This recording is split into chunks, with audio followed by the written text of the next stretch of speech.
omuvubuka omusango ayitibwa Shalom Kaweesi mugudeko emisango era ndowooza reference mugirabye. Reference ndowooza mugirabye. Shalom Kaweesi mugudeko emisango. Era nsibye ne bannamateeka bange ku police era fayire ewedde. Fayire ewedde. Shalom mugudeko emisango egy'okuvuma maama wange. Omusango gwe muguddeko gwa kuvuma na kuweebuula maama wange. Ebirala byonna yandibikoze ne bwe yandinvumye sandi mubaddeko na buzibu.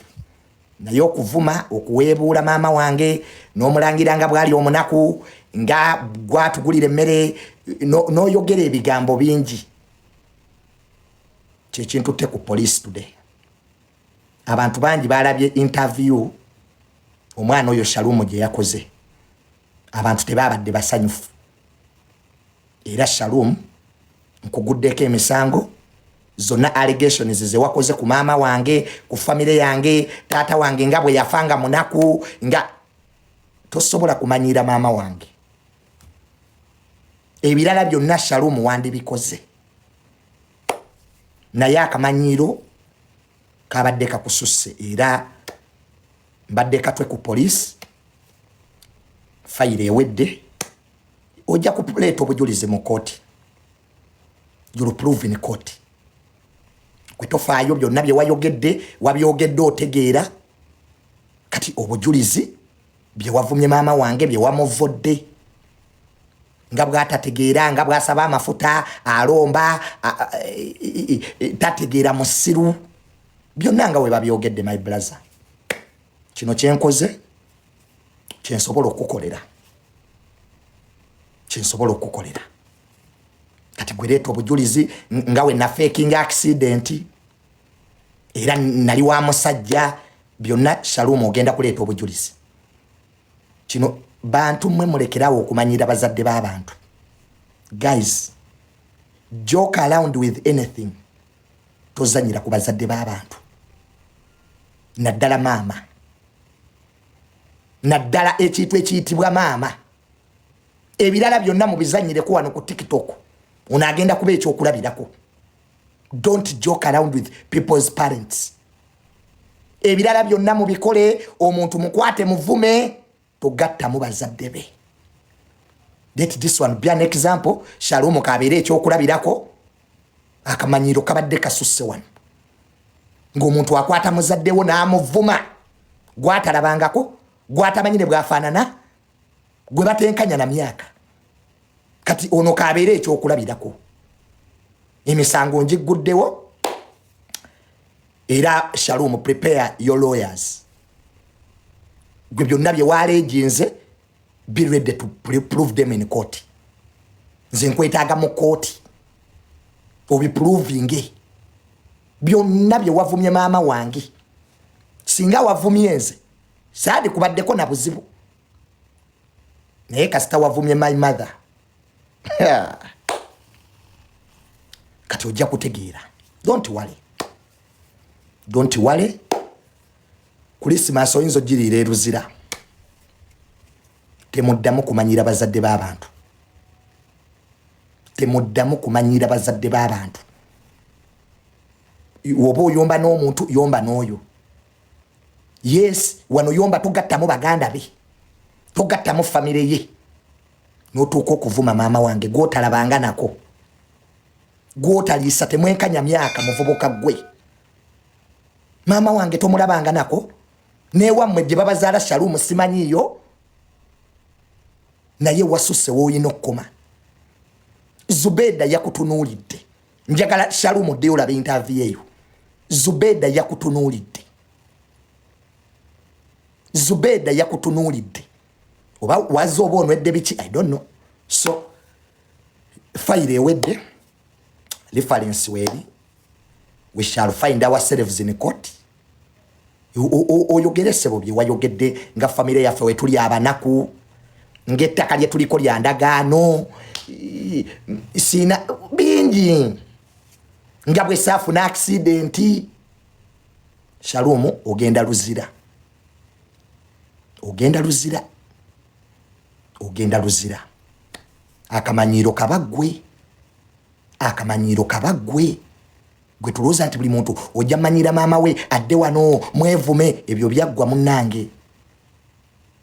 Ebyo ebyokwevumira wano nga mumanyira bazadde b'abantu mubavoola ati mwagala views kufuna sente. Wabadde toyagala views kufuna sente ndoza rent kati atuuse omanyi ba YouTube ogira omwezi guggwako noga kati nvumanya ampe ku views. Leero no wayocheza. Leero wayocheza. And you are yet to find out eje misango giri mu court kati. Era kati jaba namateeka abange. Yes, that matter is before court. Wavumye mama wange. Zona allegations ze wakoze, you are going to bring evidence one by one. One by one. Kati chuba YouTube chibayigirize. Chobako okoma. They are red lines. They are red lines. Kati awututambulirawo. Temoddamu kuteeka bazadde b'abantu mu nonsense.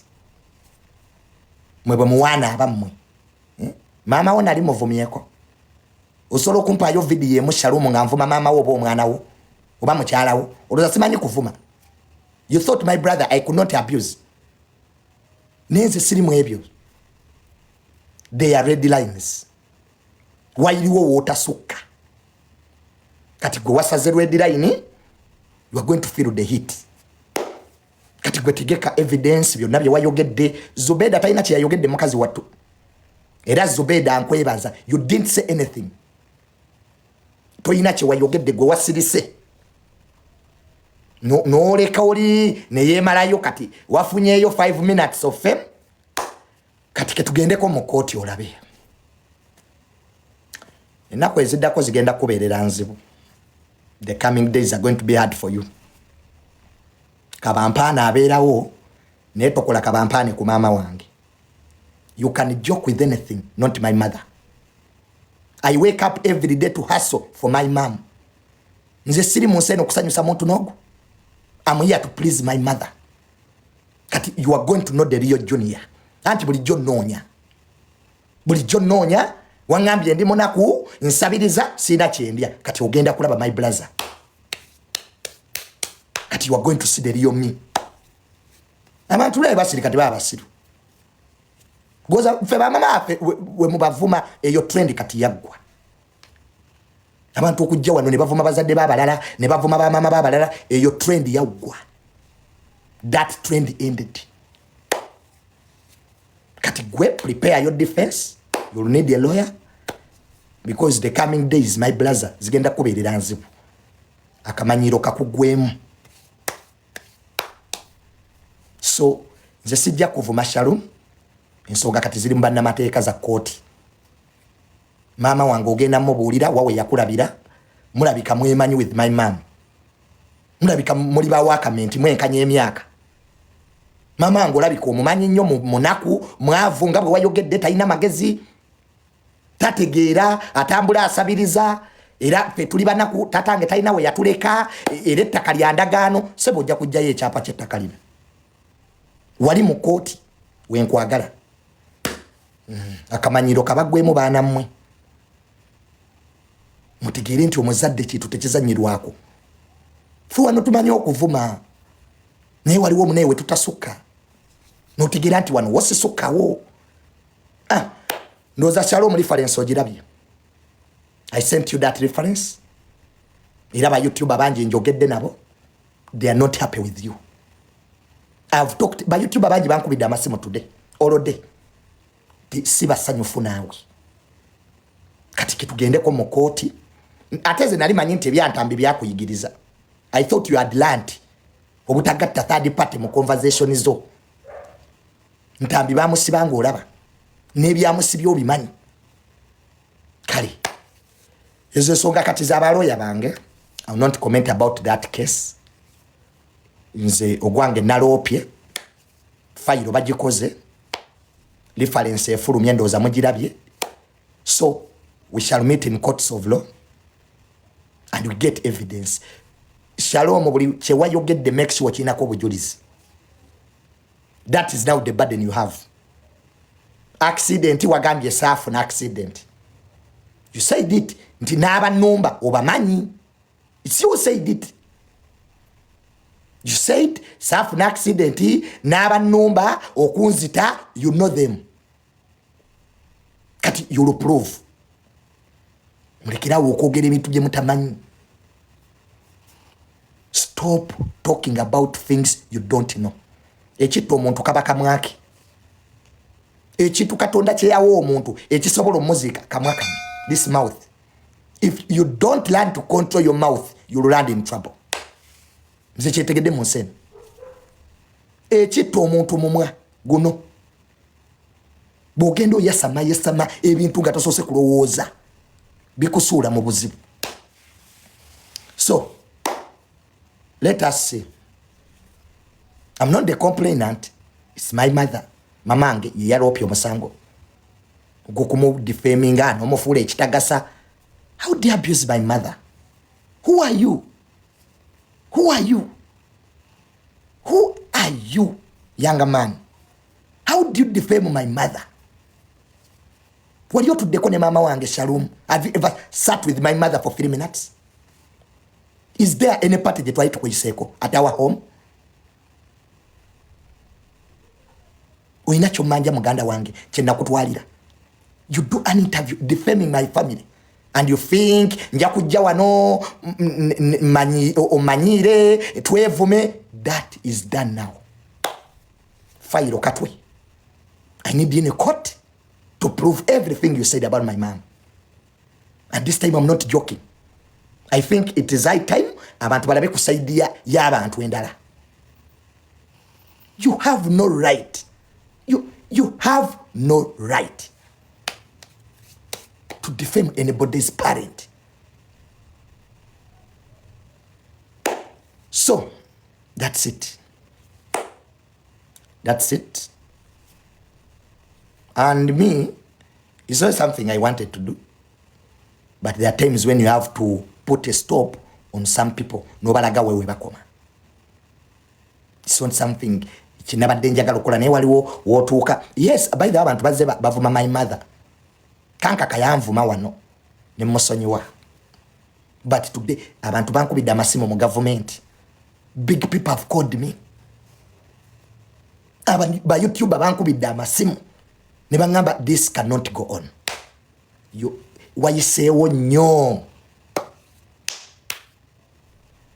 It's something omuntu kyalaba noga what? Shalom, you went far. Shalom, wayiseewo nnyo. You went very far. You made strong allegations, by the way. Strong allegations. Nzo okujja bino byetubeeramu nze saavuma ku maama wo. I never abused your kid. Saavuma ku mwana wo. Sivumanga ku mukyala wo. I have never. Era kirungi nnyo we wabaayo ka video Shalom nga nvuma mukyala wo oba omwana wo ojja kajjayo ku police. You will show that in court. But me, nze full figure yavuma mama wange. Twasibira wa General Sale. It took the general to intervene himself. So mama wange se kyakuzanyirako bambi. Era nze singa nabadde gwe, I would have apologized. Bwokolanga ensobi mawulire gitereeze mangu. Ekyo nakyo nkikuwadde as your brother. Nga aludde ku social media. If you do a mistake, tuuka mangu weetonde jijjeewo. Ebintu ebiwanvuwa ne bigenda mu kooti biba birala. Abantu bawana bali mu kabampaane be batamanyi how courts operate. Eri birala. Ebintu by'amateeka byangu okwogera nga toyina musango. Yes, osobola okudda wano noga biki my brother. Courts are different. N'ekigambo bino bye twogera wano byolabanga ebitono eri binene. Let me tell you, if you get time and you sit with a lawyer, natandika ku interpreting the law, you not come back here. Ukwasa maybe byo yasama. Ebintu bikalubo mu makooti. Ogenda nga asaga. Yes, ogenda nga asaga odda mu January. Abulamuzi bagenda wumula.